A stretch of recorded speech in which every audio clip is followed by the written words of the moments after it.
30,000 ಅದ ಮಾಡ್ಕೋ. 30,000 ನಂದೇ. ಸಾಲಗಾರನ ಆಗ್ಬಿಟ್ನಲ್ಲ. 10,000 ಆದ್ರೂ ಪರವಾಗಿಲ್ಲ, ನನ್ಗೆ 10,000 ದುಡ್ಡು ಬೆಳಿಗ್ಗೆ ಬೇಕೇ ಬೇಕು ಮಗ, ದಯವಿಟ್ಟು. ನಾಳೆ ಪಾಪು ಸ್ಕೂಲ್ ಸ್ಟಾರ್ಟ್ ಆಗ್ತಿದೆ. ಅವಳಿಗೆ ಯೂನಿಫಾರ್ಮ್ ಮತ್ತೆ ಬ್ಯಾಗ್ಸ್ ಬುಕ್ಸ್ ಎಲ್ಲ ತಗೊಂಡ್ಬರ್ಬೇಕು. ಅವಳಿಗೆ ಅಂತ ದುಡ್ಡು ಸೇವ್ ಮಾಡಿಟ್ಟಿದೀವಲ್ಲ, ಅದ್ರಲ್ಲಿ ಹೋಗಿ ಎಲ್ಲ ತಗೊಂಡ್ಬರೋಣ. ಆಯ್ತು. ಯಾಕೆ ನಮ್ಮ ಹುಡುಗ ಫೋನ್ ಮಾಡ್ತಾನೆ, ಬಂದೇ ಇರು. ಹೇಳು ಮಗ. ಹೌದು ಮಗ, ಇವತ್ತು ಫೈನಲ್ ಮ್ಯಾಚ್ ನಡೀತಾ ಇದೆ. ಮಗ. ಓ, ದುಡ್ಡು ಬೇರೆ ಇಲ್ವಲ್ಲ ಮಗ. ಇವನ್ ಬೇರೆ 10,000ಕ್ಕೆ ನೀನ್ ಯಾವ್ದೇ ಟೀಮ್ ಮಾಡು 30,000 ಆಫರ್ ಕೊಡ್ತೀನಿ ಅಂತ ಹೇಳವನೆ.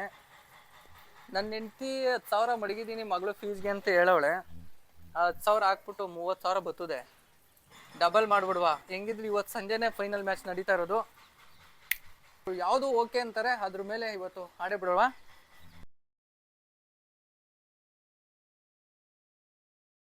ಈ 10,000ನ 30,000 ಮಾಡಿಬಿಡು ತಾಯಿ. ನಿನಗೆ ಒಳ್ಳೆ ಹೂನಾರ ತಂದು ಇವತ್ತು ಹಾಕ್ತೀನಿ. ಆಶೀರ್ವಾದ ಮಾಡು. ಮಂಡಿವರಿಗೆ ನಮಸ್ಕಾರ ಮಾಡ್ಬಿಡ್ತೀನಿ ಇವತ್ತು. ಮಗ, ನಾನು ಎ ತಂಡಕ್ಕೆ ಫಿಕ್ಸ್ ಆಗಿದ್ದೀನಿ ಮಗ. ಮಗಳಿಗೆ ಫೀಸ್ ಗಿಟ್ಟಿರೋಂಥ ದುಡ್ಡು. ಆಯ್ತು ಮಗ, ಓಕೆ ಡೀಲ್. ವಾವ್, ನಮ್ಮವರೇ ಮೊದಲನೇ ಬೆಟ್ಟಿಂಗ್ ಆಡ್ತಾವ್ರೆ. ಸೂಪರ್ ರೇ. ಹೊಡೀರಾ. ಏನಿವತ್ತು ಜೋಶಲ್ಲಿ ಇದ್ದೀರಲ್ಲ? ನೋಡ್ಬೇಕಾನೆ ಫೈನಲ್ ಮ್ಯಾಚ್, ಎಂಜಾಯ್ ಮಾಡ್ಬೇಕು.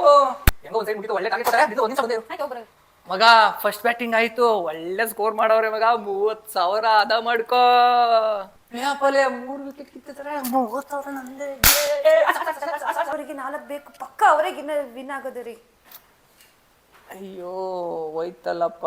ಹೆಂಗೋ 10,000ಕ್ಕೆ 30,000 ಆಸೆ ಪಟ್ಟಿದ್ದೆ. ಇವಾಗ ನನ್ನ ಹತ್ರ ಇರೋ ದುಡ್ಡನ್ನೇ ಕಳ್ಕೊಂಡು ಸಾಲಗಾರನ ಆಗ್ಬಿಟ್ನಲ್ಲ. ಇವಾಗ ನಾಳೆ ಹೆಂಗ್ ಹೇಳೋದು ನಮ್ಮ ಬಿಂದುಗೆ ಮುಖ ತೋರ್ಸೋದು? ಎದ್ಬಿಟ್ರೆ ಅವ್ರು 10,000 ದುಡ್ಡು ಬೇಕು ಮಗ. ದುಡ್ಡಂತೂ ನನ್ನ ಹತ್ರ ಇಲ್ಲ. ನಮ್ಮ ಫ್ರೆಂಡ್ ಒಬ್ಬ ಫೈನಾನ್ಸ್ ಮಾಡ್ತಾನೆ, ಅವನ ಹತ್ರ ಈಸ್ಕೊಡ್ತೀನಿ. 10,000ಕ್ಕೆ 2,000 ರೂಪಾಯಿ ಬಡ್ಡಿ, ಹಂಗಾರೆ ಈಸ್ಕೊಡ್ತೀನಿ ನೋಡಪ್ಪ. ಏನೇ ಆಗಲಿ ಮಗ, ಪರವಾಗಿಲ್ಲ. 2,000 ಆದ್ರೂ ಪರವಾಗಿಲ್ಲ, ನನಗೆ 10,000 ದುಡ್ಡು ಬೆಳಿಗ್ಗೆ ಬೇಕೇ ಬೇಕು ಮಗ, ದಯವಿಟ್ಟು. ಆಯ್ತು ಮಗ, ಈಸ್ಕೊಡ್ತೀನಿ. ಆಯ್ತು, ಓಕೆ. ಹೀಗೆ ಫೋನ್ ಪೇ ಮಾಡಿಸ್ತೀನಿ. ಸ್ನೇಹಿತರೆ ನಮಸ್ಕಾರ. ಈ ವಿಡಿಯೋ ಮಾಡೋಂಥ ಉದ್ದೇಶ ಏನು ಅಂತಂದ್ರೆ, ಈ ದಿನ IPL ಫೈನಲ್ ಮ್ಯಾಚ್ ನಡೀತಾ ಇದೆ. ದಯವಿಟ್ಟು ಯಾರು ಬೆಟ್ಟಿಂಗ್ ಆಡ್ಲಿಕ್ಕೆ ಹೋಗ್ಬೇಡಿ. ನಿಮ್ಗೆ ಅಂತ ಒಂದು ಫ್ಯಾಮಿಲಿ ಇರ್ತದೆ, ಆ ಫ್ಯಾಮಿಲಿನ ಖುಷಿಯಿಂದ ನೋಡ್ಕೊಂಡು ಹೋಗುವಂತ ಕೆಲಸ ಮಾಡಿ. ಅದನ್ನ ಬಿಟ್ಟು ಈ ರೀತಿ ಬೆಟ್ಟಿಂಗ್ ಆಡಿ ನಿಮ್ ಫ್ಯಾಮಿಲಿಗೆ ಮತ್ತೆ ನೀವು ಸಹ ನೋವನ್ನ ತಂದ್ಕೋಬೇಡಿ ಅಂತ ಹೇಳ್ತಾ ಮತ್ತೆ ಮುಂದಿನ ವಿಡಿಯೋದಲ್ಲಿ ಸಿಗೋಣ. ದಯವಿಟ್ಟು ಯಾರು ಬೆಟ್ಟಿಂಗ್ ಆಡಕ್ ಹೋಗ್ಬೇಡಿ. ಧನ್ಯವಾದಗಳು.